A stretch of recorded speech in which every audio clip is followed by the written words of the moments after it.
Shalom saudara yang terkasih dalam Tuhan Yesus. Jumpa lagi dalam Damai 2 Menit Menyirap Iman. Saudara harus menjadi perenungan bagi kita. Apa yang lebih sering dan lebih banyak kita pikirkan dalam kehidupan ini? Apakah kita sibuk dengan urusan-urusan duniawi, sandang pangan papan, atau sibuk dengan urusan rohani yang dapat membawa kita kepada kehidupan yang kekal penuh kemuliaan? Tidak sedikit orang Kristen menyatakan diri membela kebenaran tentang perkara yang di atas, perkara surgawi, tetapi gagal menunjukkan hal itu dalam kehidupan sehari-hari, yang masih malah menunjukkan perkara di bawah. Oleh sebab itu, kita harus memahami bagaimana gaya hidup orang Kristen yang sesuai dengan perkara-perkara di atas, yaitu perkara surgawi, bukan perkara yang di bumi ini. Kolose 3 ayat yang pertama sampai kedua di sana tertulis, karena itu kalau kamu dibangkitkan bersama dengan Kristus, carilah perkara yang di atas, di mana Kristus ada, duduk di sebelah kanan Allah. Pikirkanlah perkara yang di atas, bukan yang di bumi. Saat Rasul Paulus menulis surat kepada jemaat Kolose, ada dugaan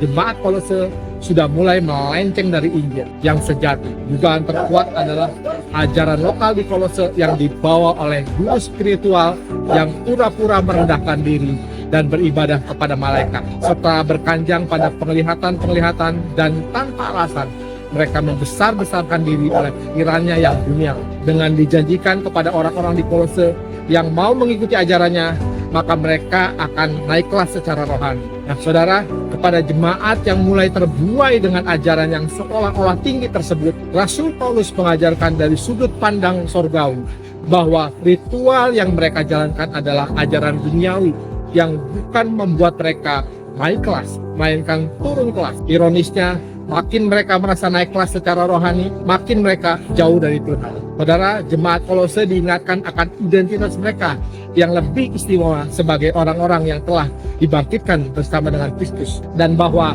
sudah saatnya mereka memikirkan perkara yang di atas, yang sesungguhnya, yakni tempat di mana Kristus ada, duduk di sebelah kanan Allah. Jika mereka sungguh mau naik tingkat secara rohani dan mendapatkan kemuliaan yang sejati, mereka harus meninggalkan guru-guru palsu tersebut dan kembali kepada Kristus. Nah saudara, dari sini kita dapat mengambil pelajaran dari jemaat di Kolose, bahwa hidup yang dimaksud dalam mencari perkara-perkara di atas adalah, yang pertama, kita harus mengenakan pikiran dan perasaan Kristus. Memang kita masih dalam perjalanan hidup di bumi ini, kaki masih menginjak di bumi ini, tetapi pikiran kita, perasaan kita tidak kita letakkan untuk memuaskan nafsu kedagingan, tetapi untuk memuliakan nama Bapa dengan melakukan kehendak-Nya di bumi ini. Orang yang memikirkan perkara di atas akan menunjukkan perubahan hidup sejati dengan meninggalkan manusia lama dan mengenakan manusia baru, bukan sekedar menempelkan ritual-ritual tertentu. Dan yang kedua, kita harus hidup sama seperti Kristus telah hidup. Artinya